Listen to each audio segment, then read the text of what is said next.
To extract text from an image in your Windows 11, click Windows key, Shift key, and letter T together.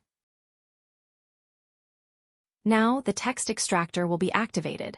Then, using your mouse, drag the area from where you want to extract the text.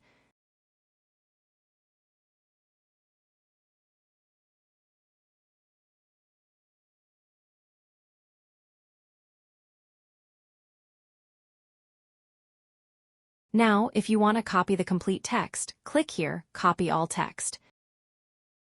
If you want to extract a part, select it and click on this icon.